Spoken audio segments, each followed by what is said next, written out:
worked.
The media had become part of the Bush administration. Of course, national polls do show that This is all very Americans good. now We love it here. We love what's happening. We hear preliminarily that the first Yay, strike America, was a we success, can and do it. This was tremendous. Baghdad split up like a right It is a kind of We euphoria. began to feel as if we were living under martial law.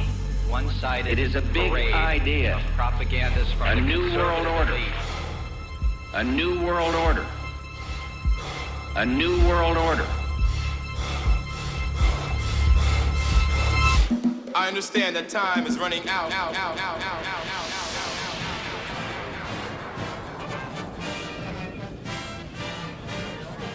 Ooh, hey, look, it's the president. Hey, Mr. President. There you go. Easy. Easy. Don't lose sight. Ready? 2, 3, and now.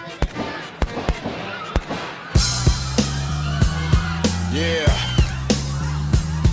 Yeah.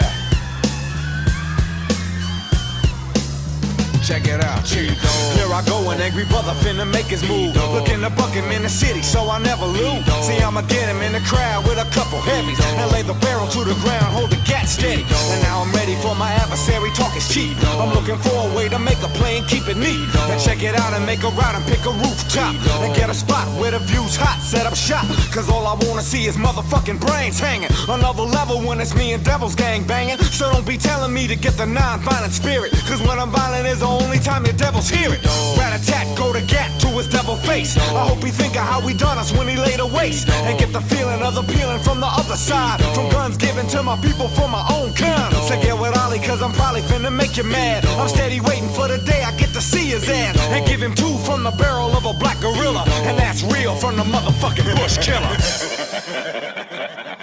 I understand that time is running out.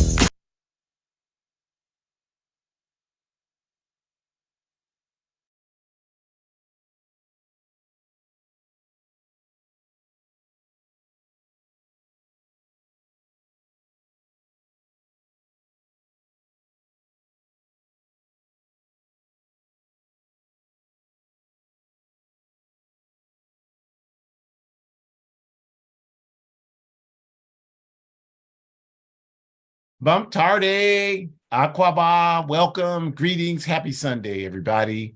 And welcome to this week's episode of Our Ancestors' Voices, a program sponsored by the All African People's Revolutionary Party. Very happy to have you with us. And we hope you are at your highest mental, physical, and spiritual level, as always. And we're glad you're joining us for this important program. The screen is old. This is actually our 153rd episode, but it's lesser known African women partners in freedom fighter relationships. And glad that you're here for this very important episode. We know that March is over, but we celebrate women and marginalized gender people who contribute to freedom and justice year round, not just in March. So we're still on this theme, and having this discussion for today. So we start, as always, by honoring the indigenous people of the Western Hemisphere. We, of course, know that these are their lands, and we stand with them in complete solidarity while they get their land back. And we also acknowledge our African ancestors, who, of course, are the very reason that we exist. And we are just honored to step in their footsteps and to continue to try to make the best contribution we can make to become the people who fulfill all of their expectations for us. And so we'll get started just as we always do with our introductions for this program. Our Ancestors' Voices is sponsored by the All African People's Revolutionary Party, the AAPRP, as indicated. The AAPRP is a revolutionary, independent, masked, Pan-African political party, which is based in Africa. And our objective is Pan-Africanism, which we define correctly as one unified socialist Africa, one unified socialist Africa. That is our work. That is what we're working to achieve. We see it as the solution to the problems that 2 billion African people face, scattered and suffering all over the world. As there was the comic, one of the African women, not comic, I apologize, artists, open mouth artists had issued a poem, and she said, "We learned your English, your Spanish, your French, your Portuguese, your German, your Dutch, and you learned our nothing." So this is, what we say. We have all of these Africans all over the world speaking all of these languages, and our problems, even though we don't speak the same language, we don't live in the same place, are all tied in with the exact same solution: one unified socialist Africa. And our work to achieve Pan-Africanism is outlined in Kwame Nkrumah's Handbook of Revolutionary Warfare, uniting all of the revolutionary Pan-African formations who agree that Pan-Africanism, correctly defined, is one unified socialist Africa.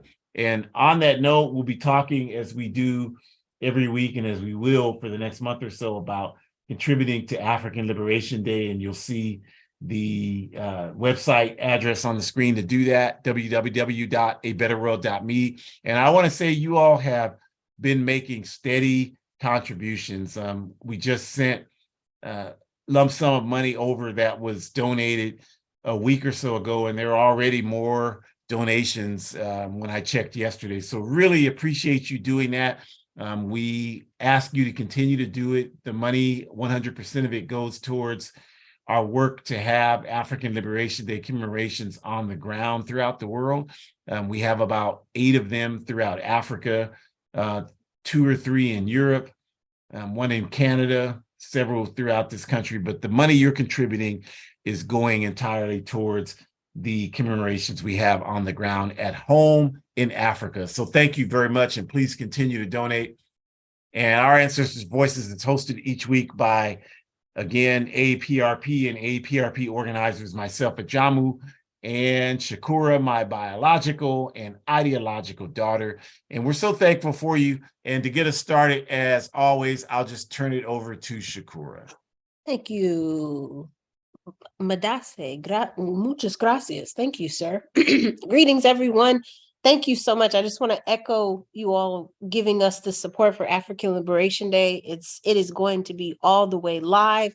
And so we thank you all. And we hope that in addition to you donating, you are marking your calendar for either the virtual event that will take place. The flyer has already been released. So make sure you check out that information via social media or on our website, aaprp-intl.org. You also should stay tuned because we have given seminars on African Liberation Day before, and we will continue to give them. So you can either listen for us to give the date or just follow through different channels and other media related broadcasts that the party has released about our upcoming African Liberation Day. So marking your calendar as well as donating, because we want you there. We want you participating. I want you to tell as many people as you can about this momentous event that we have every year, and just how much it's so important that we want to celebrate African Liberation Day as much as possible, So definitely hope to see you there again, either virtually or if you live in an area where there is an in-person event, go check it out. Go check it out and make sure you wear your white to show a sign of unity. All right, so let's get started talking about probably perhaps one of my favorite people in the whole wide world, Miss Shirley Graham Du Bois.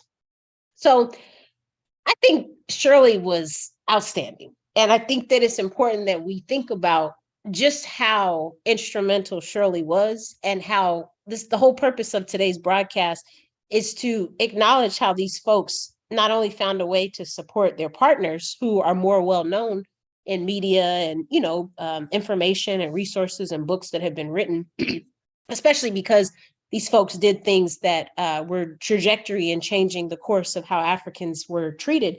But it's also important for us to note that these folks listed on these PowerPoint slides also did trajectory work. And unfortunately, we may not have been able to collect as much information about what they did. And so we're definitely trying to acknowledge the work that has been done, and we're trying to learn from it so that we can continue to grow and be better for our ability to organize and to get Africa back. And so again, we remind you that the whole objective of the All African People's Revolutionary Party is to achieve one unified socialist Africa, because we are a Pan-Africanist organization. And we understand that just like Kwame Nkrumah has said plenty of times in numerous books that he has published, any African anywhere belongs to the African nation.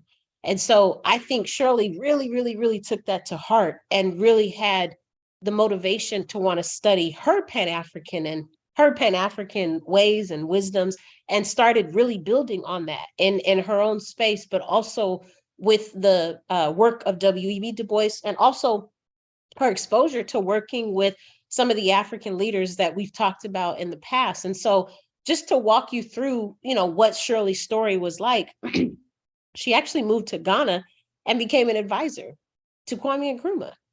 And so just understanding the depth of that, right? Understanding that this person obviously had to understand that the conditions of African people everywhere were consistent with poverty, were consistent with low income, were consistent with health issues, and were consistent with malicious treatment that was dehumanizing based on white supremacy, based on racism, and based on patriarchy, but also homophobia, transphobia, xenophobia, ageism, ableism, all of these different systems of oppression, some that we already had a name for back in those times, and some that we didn't. And we now have a better understanding of how to define them. So Shirley had enough sense to know no matter where Africans are, we are A, under attack, and B, our conditions are very similar. So the conditions that Africans were facing in Jamaica were similar to the ones Africans were facing in Canada and Haiti and parts of South America and parts of the US, as well as parts of Africa, right? And so Shirley moved to Ghana to become an advisor for Nkrumah, and their work didn't even stop there.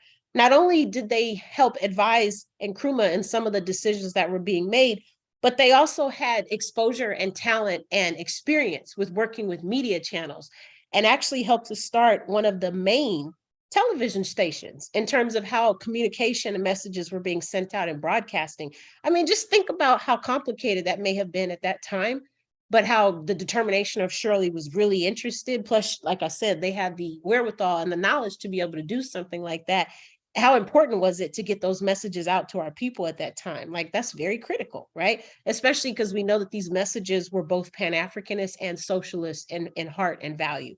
So just thinking about that, thinking about the television show, the television station, that Shirley started, and then they didn't even stop there. They connected Malcolm X with Kwame Ture to meet Kwame Nkrumah. And you all know, because we've done several seminars on Malcolm X, as well as our comrade Kwame Ture, in terms of helping us better to understand, all of these folks had their different journeys they had to go through, where they went through these patterns of understanding, these waves, I should say, of understanding, A, Africans are not being treated right in any part of the world. B, we all have similar problems, like I said, poverty, economics, health issues, disparities, things of that nature, income deficiencies, things of that nature. And no matter where we live, Canada, Miami, Sacramento, parts of Europe were all being treated in the same malicious way in terms of dehumanization. And so Malcolm talks so much about that in his speeches. If you listen to him on Spotify, if you've read any of his books, he talks about his experiences being in the Americas. He talks about going to Mississippi and the experiences that he sees, but also what he goes through himself. He talks about being in Harlem, and he talks about over time, you'll start to hear him where he starts to transition and he starts to develop his Pan-African lens. And it was really after he went home for the first time that he really started to connect the dots. So the speeches that he was doing after he went to Egypt and after he came back to the States, now he's telling us that these issues that are happening in Jackson, Mississippi, and Canton, Mississippi, Philadelphia, Mississippi, those issues are also happening in Cairo, Egypt. Like really connecting the dots and really truly defining what Pan-Africanism looks like. But my comrades, I share that with you because we have Shirley Graham to thank for that, because Malcolm was able to connect with the president of Ghana and really get a bird's eye view of how everything is connected. So then that gave him information and informed him to make better decisions. It informed him to have a higher ideology, and it informed him to have a deeper thought and perspective. Kwame Ture was one of the founding members of the All-African People's Revolutionary Party, and Shirley Graham helped him connect with Kwame Nkrumah. And so then that infected him in a way where he was able to have a better idea of how to build the party in a better way. And so we wouldn't even be on this broadcast today, or at least not in the same pattern that we are today, without Shirley Graham. And so I just think it's so important that we just stop and just pay homage. We pay homage to what this comrade did. The last thing I want to honor about this comrade is they were unapologetic about having an anti-imperialist ideology. And I wish that we had more time to really dive in more into what their perspectives and values were, because I'm sort of willing to bet the money in my bank account, if they were anti-imperialist, then they probably were anti-homophobic, and they probably were anti-transphobic, and some other systems of oppression that did not benefit humanity. They probably took a stand on those as well. They probably were very vocal and public about taking a stand and being anti, which was very brave, because a lot of people wouldn't have responded well if you told them you don't agree that systems of oppression should continue to oppress people. And so we thank Shirley Graham Du Bois for that, and we acknowledge that the work that they did contributed greatly to Ghana's advancement, which means that it contributed greatly to Africa's advancement.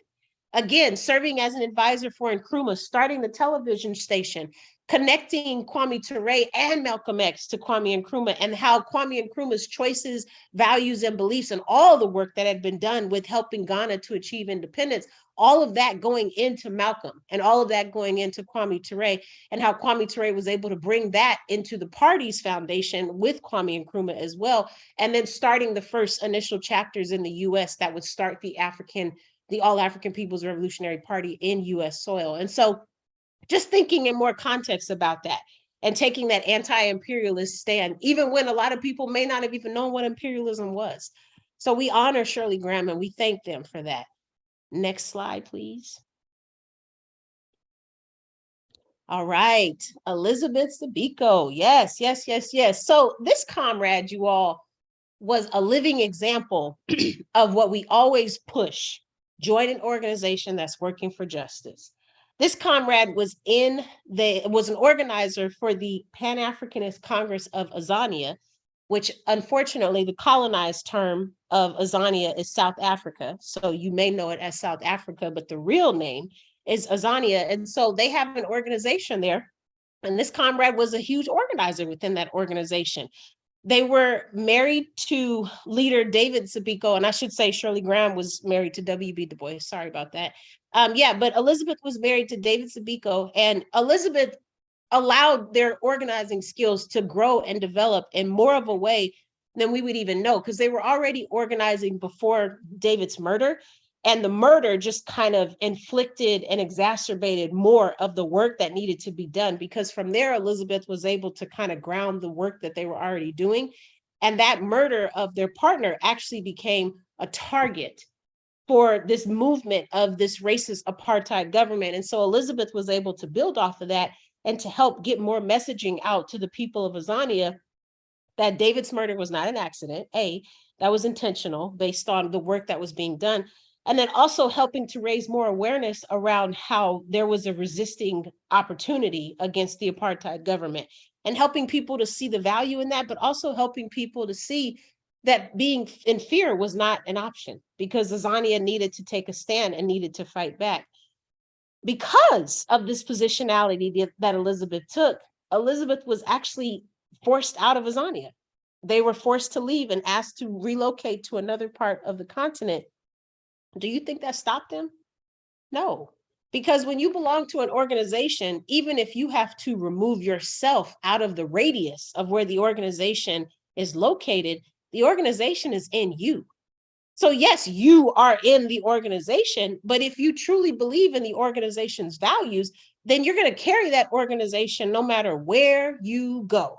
So that means if the organization is based in Azania and you no longer live in Azania and have a zip code and address in Azania, that doesn't matter, because you still believe in the Pan-African Congress of Azania.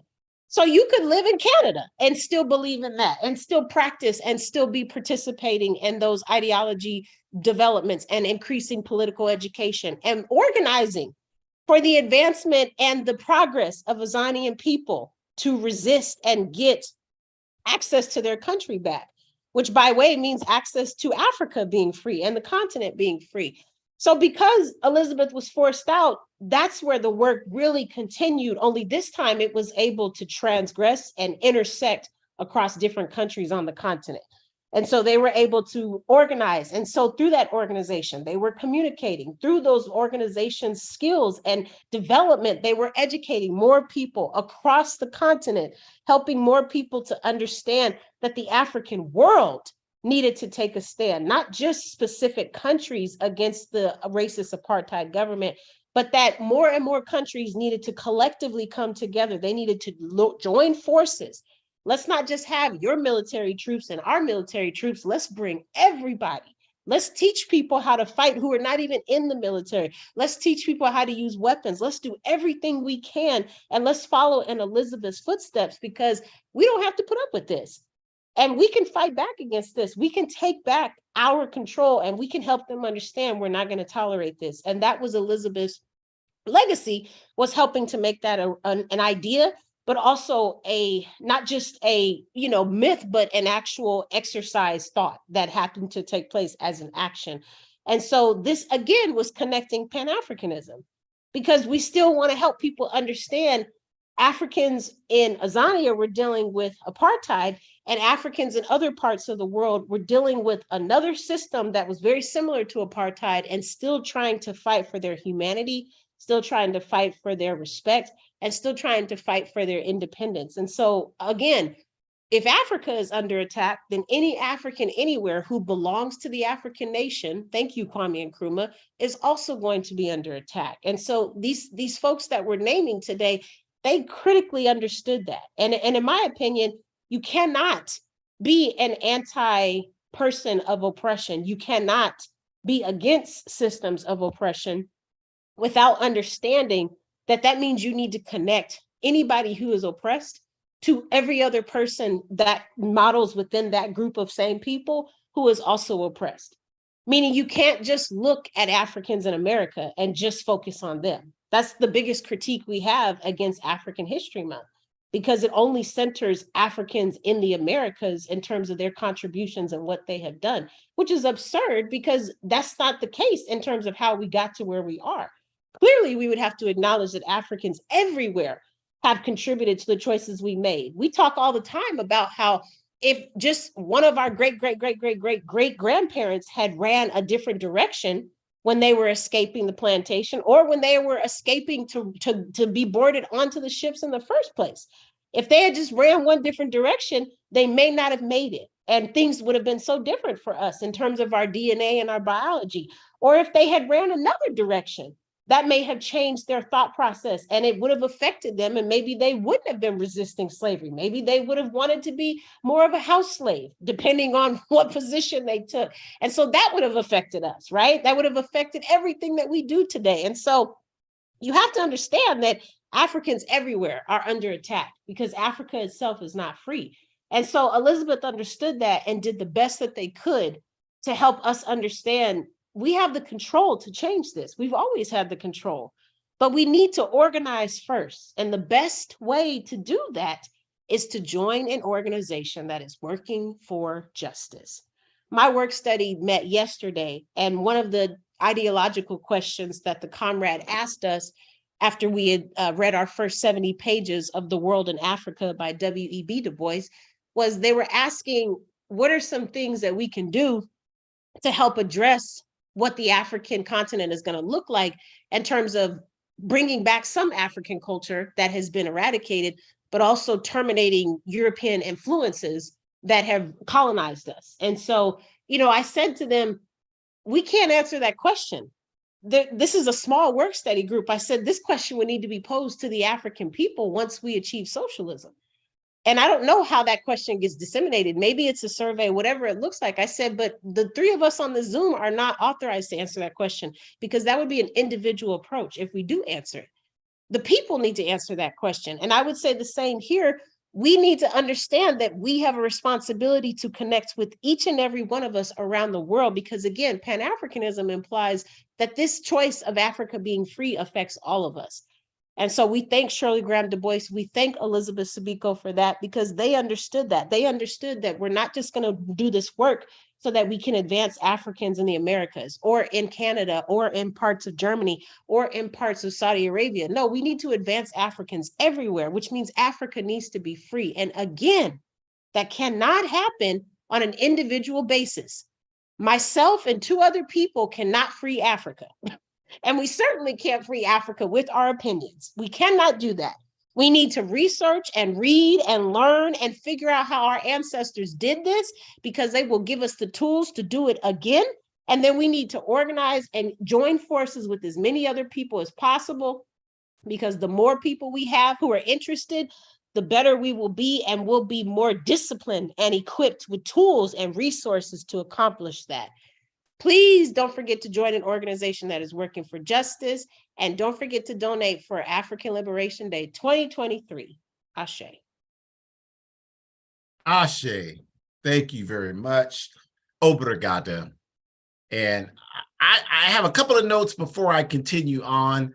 And one of those notes is regarding African Liberation Day. Again, on the screen, we have the site, abetterworld.me. Please donate there for African Liberation Day 2023. It's an institution. It's an important institution as a fighting mechanism to increase the Pan-African consciousness of the African masses, not only around the necessity for one unified socialist Africa, but also around the necessity to support the indigenous people of the Western Hemisphere in reclaiming their land, support the self-determination of the Palestinian people in reclaiming their land of occupied Palestine, supporting Irish national liberation, the liberation of the Filipino national liberation movement, and all oppressed people on the planet. So with African Liberation Day, we use it as an institution designed to accomplish those things. And just to give you an example of something in the news right now, in international news, that, well, not so much in the US, because, here in the United States, you only get certain topics that are covered here. You don't really get any news that deals with anything happening outside of the US. And that's very unfortunate. That's why people here are so shockingly ignorant about what's going on in the world. But one of the big stories that's being spread everywhere is US Vice President Kamala Harris. She recently, last week, visited Africa, and she visited the country of Zambia, and how indifferent the people in Zambia were to her arrival there. That's one of the big stories in the media right now. And this African named Fred Mamembe, who is one of the leaders of the Zambian Socialist Party, which is a party that the APRP has had contact with. I was able to attend a conference they gave in Ghana, actually, in 2018 when I was there. But Fred Mamembe gave a press conference and was asked why he thought that people in Zambia were not really that interested in Kamala Harris. And he replied that the people in Gambia are astute students of history, and that they know that, and just hear this out for a second, because this is what he said, and it's very true. He said they know that the U.S. played a critical role in the imprisonment of Mangaliso Sobukwe in Azania, the imprisonment of Nelson Mandela in Azania, the assassination, as Shakur already mentioned, of David Sabeko in Azania, the assassination of Chris Hani in Azania, the assassination of Steve Biko in Azania, the assassination of Patrice Lumumba, Maurice Impolo, Thomas Akoto in the Congo, the assassination of Eduardo Mondlane in Mozambique. The U.S. has played a critical role in all of this. The destabilization of Ghana and the illegal overthrow of Kwame Nkrumah's government, the continued sabotage against the Democratic Party of Guinea, the assassination of Amilcar Cabral in Guinea-Conakry in 1973 because of his anti-colonial work to build the PAIGC to run the Portuguese out of Guinea-Bissau, the assassination of Thomas Sankara in Burkina Faso in 1987, the illegal overthrow of Mobito Keita's government in Mali in 1968. The U.S. has played a critical role in all of these actions. The assassination of Muammar Gaddafi in Libya in 2011 and the destabilization of Libya, the overthrow of Gamal Abdel Nasser and his death in Egypt in 1970. This is what the man said. The assassination of El Hajj Malik El Shabazz, Malcolm X, in 1965. Yes, Malcolm X was born and raised in this backward cesspool country, and he was killed in this country, but African people are realizing more and more that his work in those last 11 months of his life were designed to unite the problems and the solution of African people everywhere. And people on the continent are certainly becoming more and more aware of that every day. So the point that this African was making, Fred Mbembe of the Zambian Socialist Party, is that who the hell is the U.S. to come to Zambia, send a Negro functionary to Zambia and try to talk to African people about democracy? And this type of consciousness, I'm telling you, is spreading like wildfire throughout the African continent. People are coming to understand that we will never get our freedom trying to emulate the people that put us in chains in the first place. And the U.S., as we've talked about a billion times, the wealth of this empire was built and is maintained on exploiting Africa and African people, all of our human and material resources. So people are really on a grassroots level. You know, before we had movements, organizations, and understood that. Now this type of consciousness is taking root at a grassroots level. And institutions like African Liberation Day play a key role in fanning the flames of this level of consciousness. So please go to www.abetterworld.me and contribute for African Liberation Day 2023. We plan to, all the dates are coming in and the places we plan to have on the ground commemorations in 17 or 18 cities around the world. So please help us do that.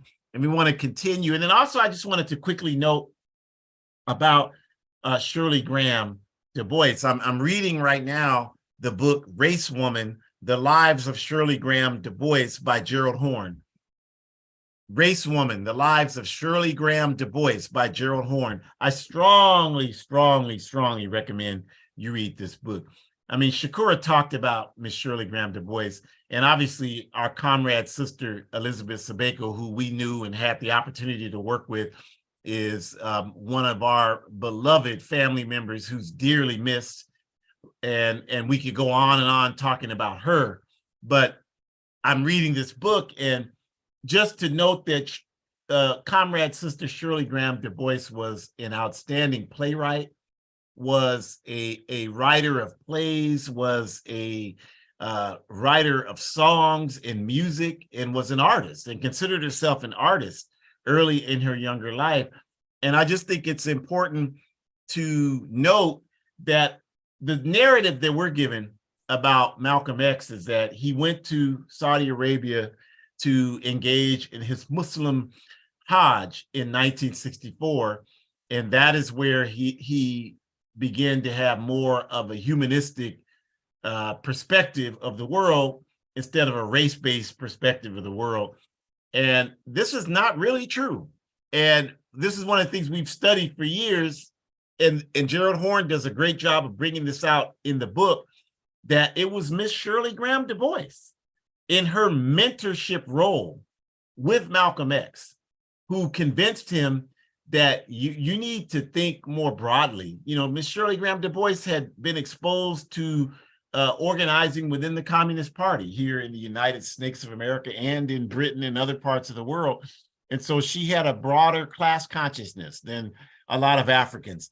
So she came to Brother Malcolm and expressed that, like, you need to broaden your horizons beyond this capitalist-based Black nationalism that Malcolm X had coming directly out of the Nation of Islam. And Malcolm X says it on many occasions, many speeches, that she played a major role in influencing his thinking around this. So no disrespect to, you know, our Arab family members in and around Saudi Arabia, but that was not the basis of Malcolm X's evolving consciousness. Miss Shirley Graham Du Bois deserves a lot of its credit, just as she deserves credit for the work that she did mentoring Kwame Ture, formerly Stokely Carmichael. She was the one that advised him to keep his U.S. passport. And had he not done that, he would not have been able to come back here and organize for the APRP. And I know without question, not only would my life be much different, but it would also, the movement that our people have here in this cesspool empire would be much different. So just a tremendous debt to her and all of these women. And that leads us right into the next African woman we want to talk about, Madame Andre Touré, who was a leading militant within the Democratic Party of Guinea-Conakry in West Africa. And Madame Touré was the wife, of course, of Ahmed Sékou Touré, who was the president of Guinea and the co-president with Kwame Nkrumah once he named Kwame Nkrumah co-president after Nkrumah was illegally overthrown in Ghana in 1966. And Madame Touré was a fully functioning and leading member of the Democratic Party from the 1950s up through her death just a couple of years ago, just 2 short years ago. She was still a leading militant within the Democratic Party of Guinea, the party of Sékou Touré. She participated in every aspect of the PDG's development in Guinea, from the militant independent stance that Guinea took against France in 1958 to Guinea's support for liberation movements around the world, including the African Party for the Independence of Guinea-Bissau in Guinea-Conakry, and Amilcar Cabral and the other comrades, and all of the work that she did, Madame Touré, to play a positive role in Guinea's delegation here to the backward United States in 1959, where the Guinea delegation shocked U.S. imperialism by refusing to beg for money and aid packages and instead demanding respect. This really set the tone. Like, people don't understand this history, that the U.S. civil rights movement was heavily influenced by the African independence movement. Most people in this country don't know that. Heavily influenced. All you have to do is study history. Malcolm X was obviously heavily influenced by Kwame Nkrumah and Gamal Abdel Nasser and Julius Nyerere and Sékou Touré. And he said that. And the Student Nonviolent Coordinating Committee went on a delegation to Guinea, invited by Sékou Touré and Madame Touré, and was heavily influenced by what they saw in Guinea. And the people in SNCC talked about that. Miss Fannie Lou Hamer talked about it. Bob Moses talked about it. Cleveland Sellers talked about it. Ruby Doris Robinson Smith, the leading organizers in SNCC, they all talked about how much they were influenced by the Democratic Party and Guinea. Dr. Martin Luther King Jr. was mentored by Kwame Nkrumah. He went to Ghana for Ghana's independence on March 6, 1957, and remained in constant contact with Nkrumah for years and was mentored and influenced by Nkrumah. So the African independence movement, you think Huey P. Newton wrote that the Black Panther Party was inspired largely by the land and freedom movement of Kenya, or what you would call the Mau Mau movement. So that anybody that says, well, what did Africa ever do for us over here? You're a goddamn fool. You don't know your history. Shut up, drink a glass of water, and read, and get some knowledge in your head to break up some of those rocks that are rattling around in there. Because there is no question that Africa was critical to the African civil rights movement within this country. And the Guinea PDG delegation to the US in 1959 made a major contribution by striking a chord of dignity and telling the US presidential empire, the Kennedy administration, we don't want no money from you. We are here to say you need to respect Africa and African people. And they demanded a tour of the southern US. Now, why the hell would they want to go to the southern US in 1959? Africa ain't never did nothing for us. I mean, God, I'm so sick of that ignorance. They wanted to see how this country was treating our people here. That's why they demanded that. And that set a tone for Pan-Africanism. 60 years ago, it did that. And we mentioned the delegation of SNCC to Guinea, and Madame Andre Touré was a major part of this. She raised multiple questions with US officials about how they treated our people in Mississippi, Alabama, Georgia, Louisiana, Tennessee, all of these backward states, and had a major impact on them. They talked about it in their memoirs. All of them crooks and criminals in their memoirs, they talked about how much of an impact that delegation had. And Madame Touré was a major part of leading that delegation. And then when Comrade Sekou Touré died in 1984, actually, we just commemorated March 26th is the date that he died in a hospital in Cleveland, Ohio. Actually, when that happened, Madame Touré was arrested by the fake coup d'etat leaders, Lassana Conté, who seized power with the backing of the Central Intelligence Agency and French intelligence after the death of Sekou Touré, and illegally overthrew the Democratic Party of Guinea. And they immediately seized Comrade's sister Andre Touré and put her in prison. And she spent 8 years in prison, most of that time in solitary confinement. And we know this. We've known that for years because they seized many of the leading PDG militants and put them in prison, including our comrade brother Kwame Touré, because at that time he was living in Guinea-Conakry.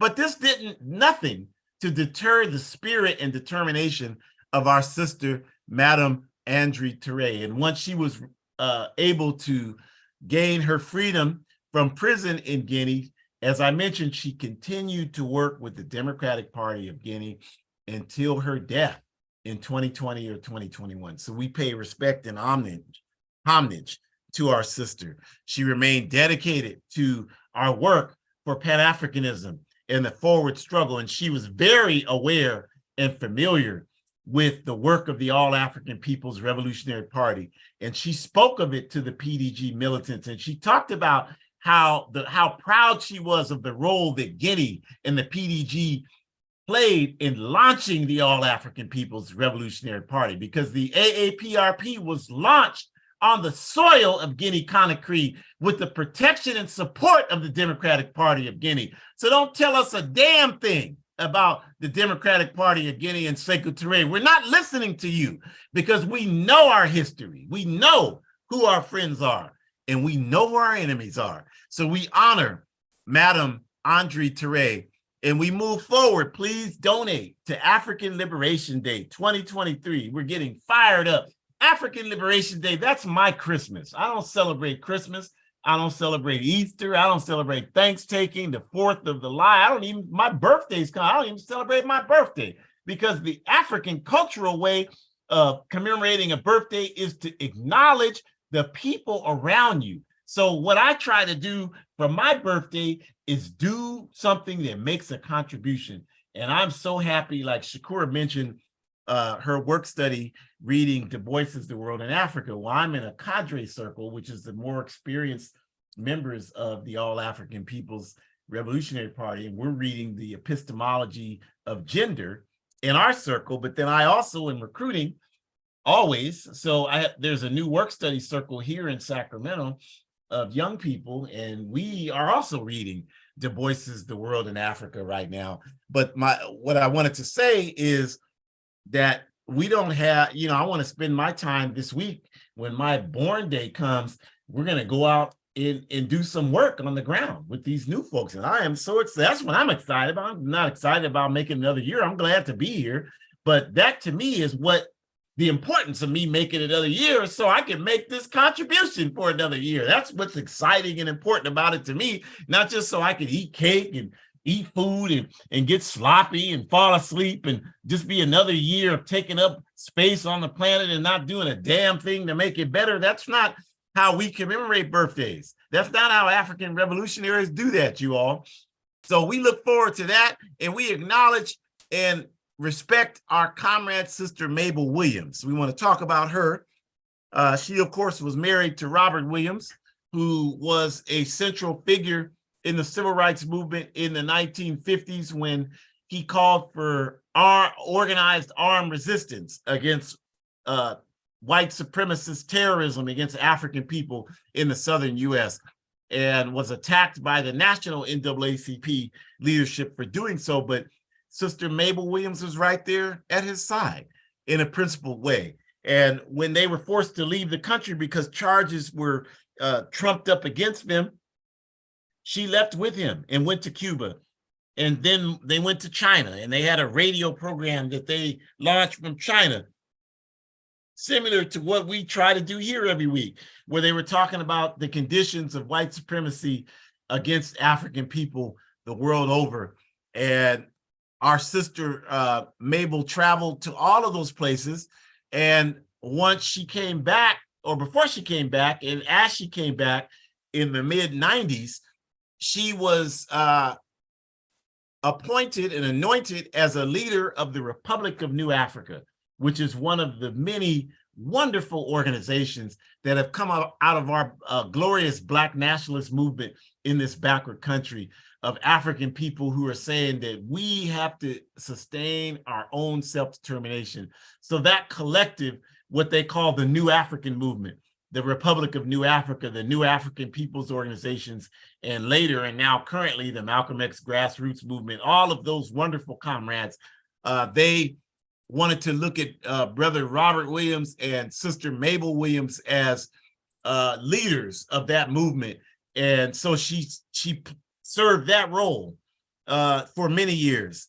And she continued on the lecture circuit after Robert's death and continued to light that fire until she made her physical disappearance in 2014. But never once did she compromise for their militant position of armed self-defense for the African masses.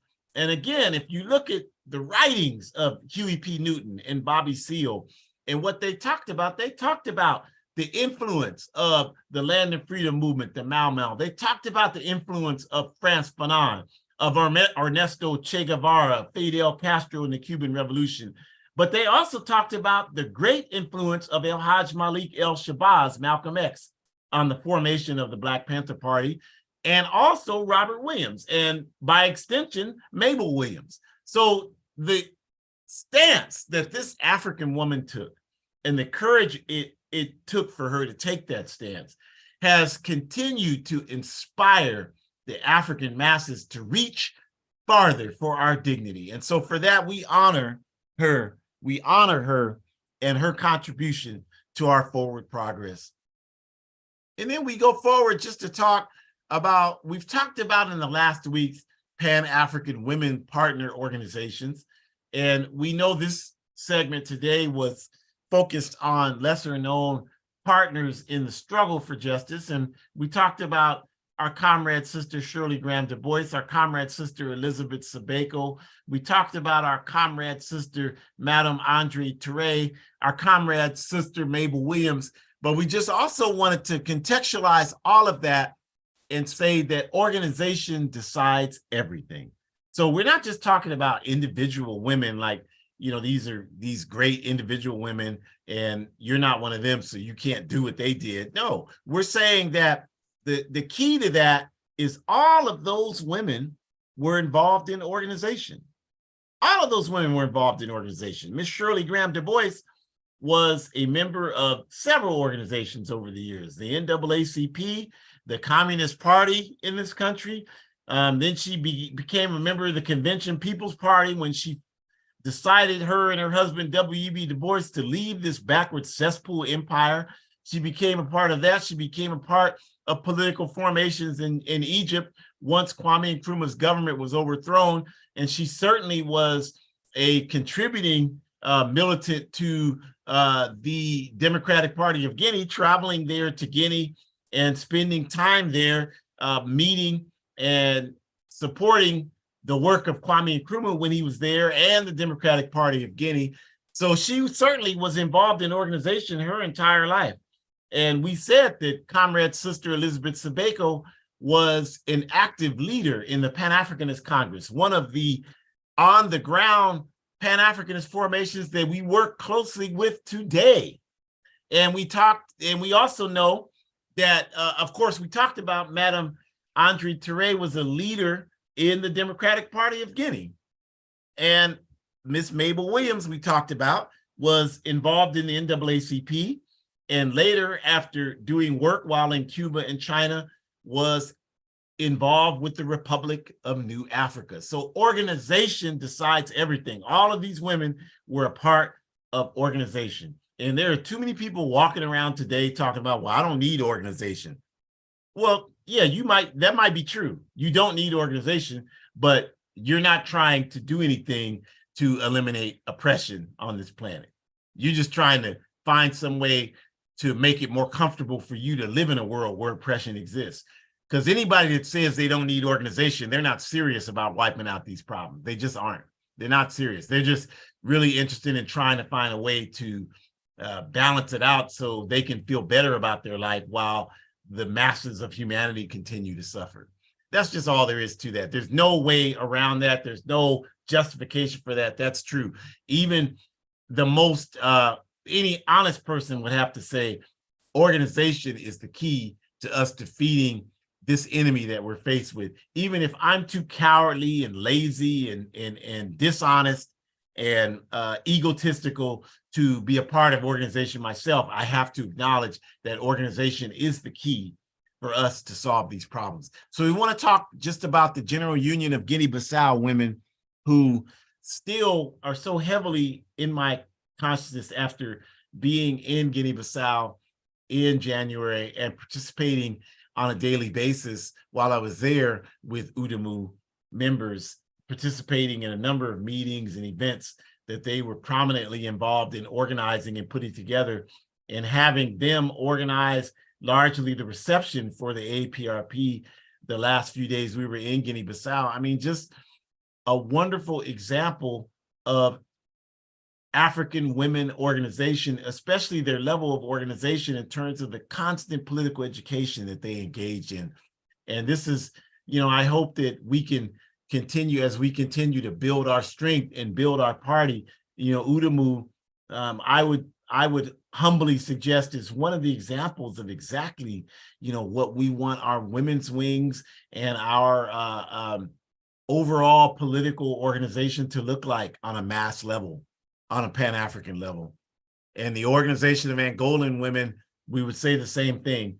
The women's wing of the Popular Movement for the Liberation of Angola, a wonderful example. Their work to uplift the lives, the quality of lives for African women in Angola is legendary. Their ability to do work against genital mutilation over the years, and their ability to do work against forced marriages and the inability to divorce, legendary throughout Africa, and a major contribution towards moving women forward. In the Pan-African Women's Union of the PAC and other organizations and their women wing, the same thing, just continuing to do work to ensure that the position of women in the struggle is magnified and is supported and respected on all levels. And of course, we say the All African Women's Revolutionary Union of the All African People's Revolutionary Party. Some of the best values that I respect about myself, I would not have were it not for the work that the All African Women's Revolutionary Union has done around the concept of social revolution and around the concept of understanding the importance of recognizing the role of patriarchy and subverting women's contribution to our forward progress as a people. Has had a tremendous impact on millions of people today. And it's our hope that the AWRU, as we continue to unite with all of these other women's wings and unite with all of these parties, the contribution will continue to help crystallize the development and strength of African women organization all over the world. All over the world, it will continue to do that. So we want to thank you for joining us today. And we want to invite you back next week, Sunday, April 9th. And the reason why we want to specify how important this program will be is because we're going to talk about it. The title is going to be a little different. We're going to talk about the strategy for perpetuating the myth of Black on Black crime, the political strategy for perpetuating the myth of Black on Black crime. There's a lot of this happening right now where these people are talking about, well, Chicago. What is Chicago? What's happening in Chicago with African people killing each other, 50 African deaths against each other every weekend? What does that have to do with white supremacy? That has nothing to do. I see all the, you go through these social media reels, you see all of these buffoons and coons and savages on here, blackface capitalist coons on here talking about that. What does white supremacy have to do with Chicago? What's happening in Chicago? You see a lot of these celebrities saying this, a lot of these hand-picked coons by the white power structure. Bounce that ball, coon. Put that ball in the basket, coon. Run that ball, coon. Go run across that stage, coon. Dance, coon. Sing, coon. All of those kind of people expressing opinions about our people's struggle as if they know a damn thing about our struggle for liberation and justice just because they dance across the damn stage.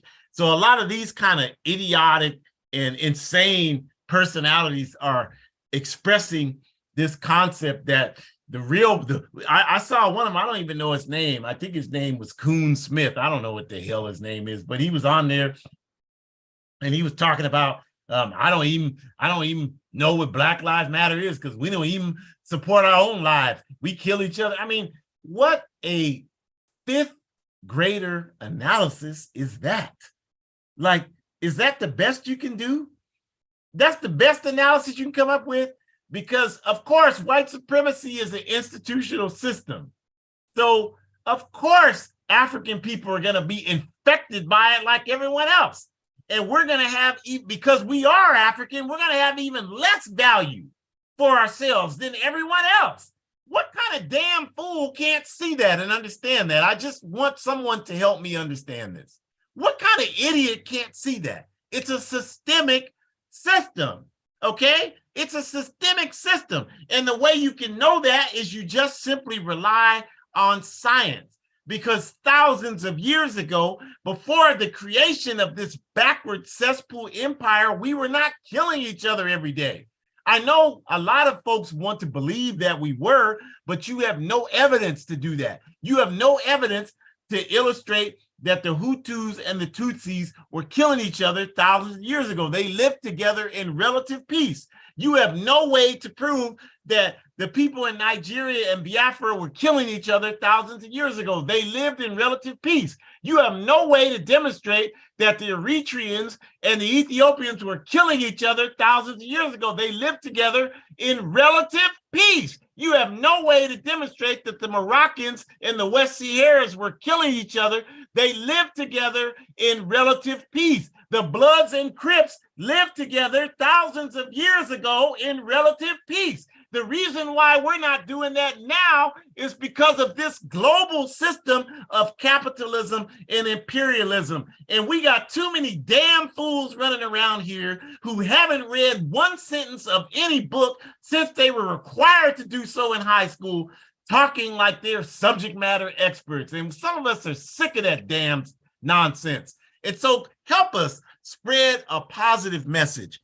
Join us next week where we talk about the political strategy behind the myth of Black on Black crime. Thank you. And we hope to see you next week. Go to AAPRP Forward Ever Shop and continue to buy those clothes. They're outstanding clothes and they project a positive message. Don't walk around with Nike on your chest. What the hell?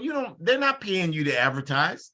The minute I buy a car, I take the dealer plates off. I don't want to advertise for them. Why are you providing free advertisement for capitalist corporations? Provide messaging for the African Revolution, you all. That's a wonderful thing. And join the APRP. Join aprp-intl.org. Go there and join the All-African People's Revolutionary Party. And go to abetterworld.me. All the videos are housed there, articles. Within 30 minutes or so, this video will be there. hoodcommunist.org every Thursday. Wonderful site. Please go there and check it out. Check out all of these sites that we have here that are projecting positive political education from the perspective, the revolutionary Pan-Africanist perspective of the All-African People's Revolutionary Party. We are not the only broadcast. We have 5 or 6 of them going on weekly and regular basis. So please support all of them. And you should still continue to tell people about my book. It's only 76 pages. It's only 8 U.S. slaveholding dollars, a guide for organizing defense against white supremacist, patriarchal, and fascist violence, a guide for organizing defense against white supremacist, patriarchal, and fascist violence. Look, we don't have the capacity to go to Simon & Schuster or Random House, and they're not going to publish books about the African Revolution.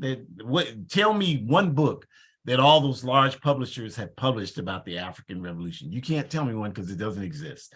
So the only way we're ever going to be able to get the word out is for you to help us. So please tell people about this book and continue to buy some. You want to give people presents, buy some copies and pass them out. When you go in a bookstore, say, hey, you should order this book. It's only $8. They can sell this book for $12 and make a profit in any bookstore. So tell bookstores, hey, put it on your shelf so people can see it. Do some work for the African Revolution. Help us out. Help us out. This is a wonderful thing if you can do that, because the book is good. It provides a toolkit for people to know how to organize.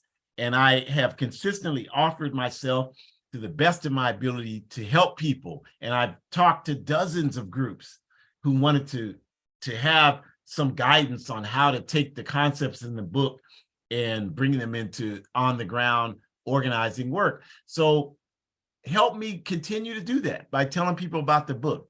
If I don't have your help in letting people know, they won't know. They won't know. All they'll know about is Jay-Z and Beyonce and Kanye West and all of this absolute absurdity that continues to pose itself as a legitimate agenda for African people. What Suge Knight is doing in prison, what the hell cares? What did Suge Knight contribute to our people's forward progress? Absolutely nothing. So a guide for organizing defense against white supremacist, patriarchal, and fascist violence. Spread the word. Spread the word about African Liberation Day and donate there. And we appreciate you joining us. Please come back next week and spread the word about that. Have a great rest of your Sunday evening. Forward ever, backwards never.